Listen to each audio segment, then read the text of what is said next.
चलिए दोस्तों, आज हम 10वीं क्लास के ज्योग्राफी के सेकंड चैप्टर की बात हम कर रहे हैं, जिसका नाम है वन एवं वन्य जीव संसाधन।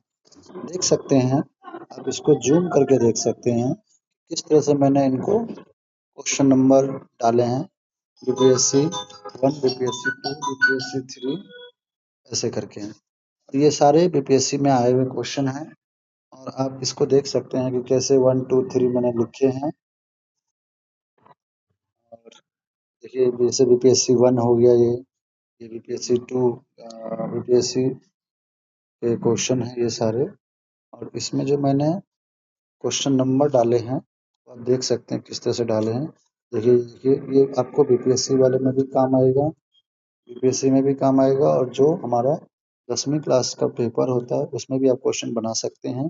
ऑलरेडी मैंने बना रखा है। जैसे यहाँ पे क्या हुआ है, हमारे देश में लगभग 81,000 वन्य जीवन उपजातियां और लगभग 47,000 वनस्पति उपजातियां पाई जाती है। मतलब पेड़ पौधों के जो है प्रजातियां हैं।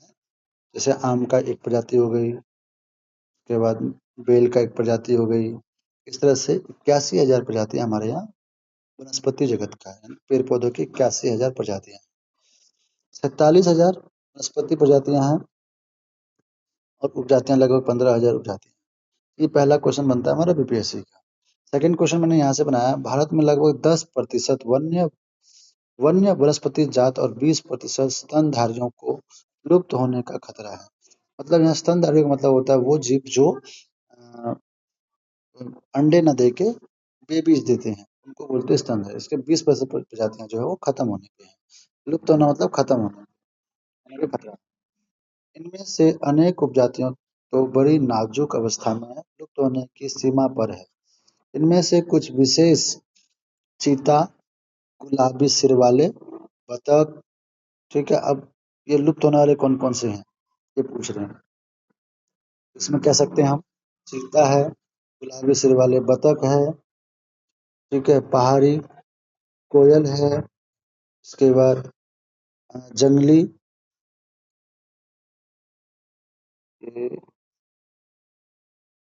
जंगली चींटीदार उल्लू है, मधुका है, इनसिगा इनसिग्निस है, महुआ की जंगली किस्म की जो है, और हुबरिया हेप्टोनिरॉन घास की प्रजाति है।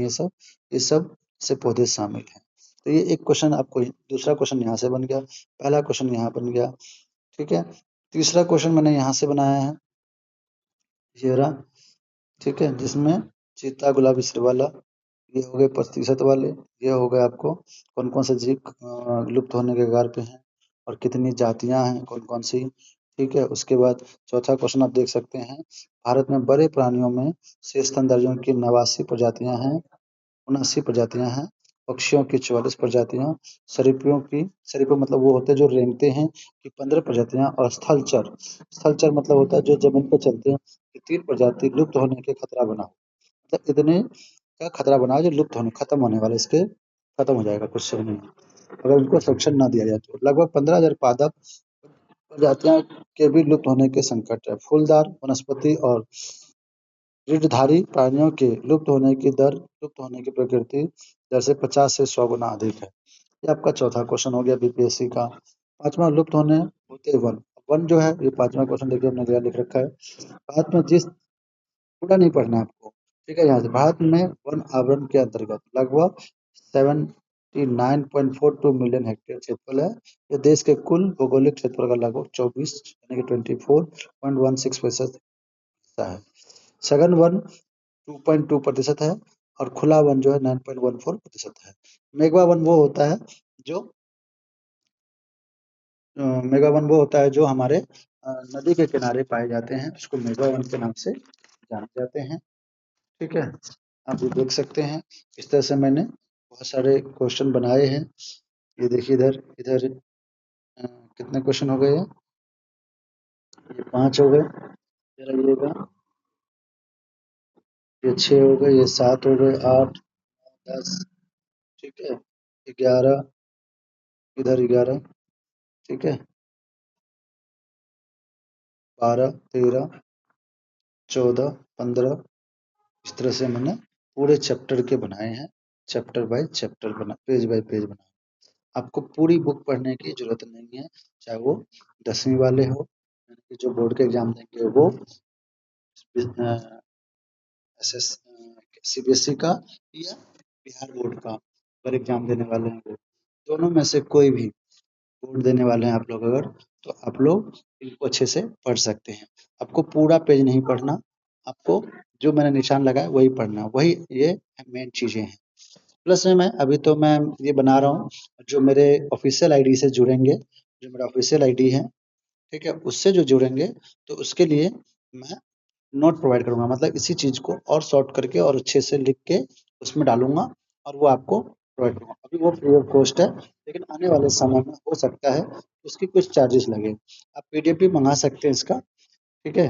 इसका पीडीएफ भी मिल जाएगा। इसका पीडीएफ नहीं, हम अपनी तरफ से लिख के देंगे, उसके क्वेश्चन कैसे बनते हैं, आंसर कैसे बनते हैं वो। आप देख सकते हैं, आप ये कितने पेज पे है ये जो टोटल चैप्टर 1, 2, 3, 4, 5, 6, 6, 7, 7 पेज का ही है। 7 पेज का है ना? और इसको अगर आप हम कॉपी पे लिखेंगे ना, तो ये 2 पेज पे खत्म हो जाएगा। तो हमें 7 पेज नहीं पढ़ना है, हमें सिर्फ 2 पेज पढ़ना है। 7 पेज नहीं पढ़ना है। ऐसे बहुत सारी चीज़ें ऐसे जो फालतू चीज़ें हैं, वो हमें नहीं पढ़ना है। हाँ, आप एक बार इसमें से पढ़ सकते हैं ताकि आपको नॉलेज हो जाए कि चैप्टर में क्या है, ठीक है? और उन्हीं चीज़ को पढ़ना है जो चीज़ हमें इसमें ज़रूरत की है। जैसे इसमें 7 पेज है, तो इसमें से हमें, अगर मैं इसको कॉपी पे लिखूँ, ठीक है? लिखा है मैंने, अभी आपको मेरे पास अवेलेबल नहीं है, होगा तो मैं आपको दिखा देता, क्योंकि मैं अभी ऑफिस में हूँ और जो नोट्स है वो मेरे घर पे हैं। तो 2, 2, 4 और 2, 6, 7 पेज पे चैप्टर खत्म है और अगर इसमें 7 पेज पे कितने टोटल क्वेश्चन बन रहे हैं? 30 क्वेश्चन बन रहे हैं। अगर मैं 30 क्वेश्चन को लूँ, 2 पेज पे छोटे-छोटे क्वेश्चन है, 2 पेज पे पूरा आ जाएगा। आप चाहे तो क्वेश्चन आंसर बना के लिख सकते हैं और चाहे तो आप इसको नोट बना के लिख सकते हैं, नोट फॉरवर्ड करके। तो आपको जब पेपर टाइम आएगा तो आपको पढ़ना आसान हो जाएगा। मतलब टोटल अगर ये पेज पूरी बुक की बात किया जाए, तो पूरी बुक कितने पेज का है? तो पूरी बुक 80 पेज का है। लेकिन अगर आप इसको पूरे पेज पे लिखेंगे, जो मैंने लिखा है, तो 15 से 20 पेज में ये पूरा खत्म हो जाएगा। मतलब आपको पेपर टाइम में सिर्फ 15 से 20 पेज पढ़ना है। और जो बीपीएससी वाले हैं, कंपटीशन का एग्जाम दे रहे हैं, कॉम्पिटिटिव एग्जाम जो दे रहे हैं, उनके लिए तो और छोटा हो जाएगा, क्योंकि उनको बड़े क्वेश्चन तो याद करना नहीं है, छोटे क्वेश्चन याद करना है, जो वन वर्ड वाले, क्योंकि एमसीक्यू आते हैं वहाँ पे, ठीक है? तो एमसीक्यू वाला याद करना तो और छोटे हो जाएंगे वो, और बहुत छोटे क्वेश्चन यानी कि 1 के 1.5 पेज पे आ जाएंगे। 2 पेज पे पूरी बुक आ जाएगी आपकी। 2 से 3 पेज पे, मैक्सिमम 5 पेज पे पूरी बुक आ जाएगी। आप खुद ही सोच सकते हैं कि पूरा बुक पढ़ना आसान है या 5 पेज को पढ़ना आसान है। इसमें एक चीज़ और मैं बता सकता हूँ, जैसे हम लोग पढ़ते हैं ना, तो हर बार पूरी बुक पढ़ लेते हैं, हर बार पूरी बुक नहीं पढ़ना है। हमें जो अच्छे से याद हो, 2 कलर का मार्कर रखना है, जो अच्छे से याद है, जो अच्छे से याद है उसको क्या करना है, उसको एक कलर से करना है, और जो याद नहीं है उसको अलग कलर से करना है। क्योंकि जब सेकंड टाइम उसको हम रीड करेंगे या लर्न करेंगे, तो हमें सिर्फ वही याद करना है जो याद नहीं है। जो याद है उसको सिर्फ नज़र मारना, ताकि रिवाइज हो जाए और हमें याद रहे आगे भी। ठीक है? तो अभी तक के लिए इतना ही, क्योंकि 8 मिनट का ऑलरेडी वीडियो हो चुका है। और बाकी मिलते हैं कल नेक्स्ट चैप्टर के साथ और नेक्स्ट कंटेंट के साथ। और आगे लिए आगे आगे आपको और हेल्प चाहिए हमसे कोई, तो आप हमें कमेंट करके बताइए। मैं उसके हिसाब से आपको ये पीडीएफ डालना है, जैसे बोलिए पीडीएफ डालना पीडीएफ डाल देंगे, नोट में डालना नोट डालेंगे, क्वेश्चन बनाएंगे क्वेश्चन बना के डालेंगे। मैंने ऐसे सारे चैप्टर के बना रखे हैं और धीरे धीरे बना रहा हूँ मैं, और ये सब मैं आपको फ्री ऑफ कॉस्ट देने वाला हूँ, कोई चार्ज नहीं है। ठीक है? तो आज के लिए बस इतना ही। नमस्ते।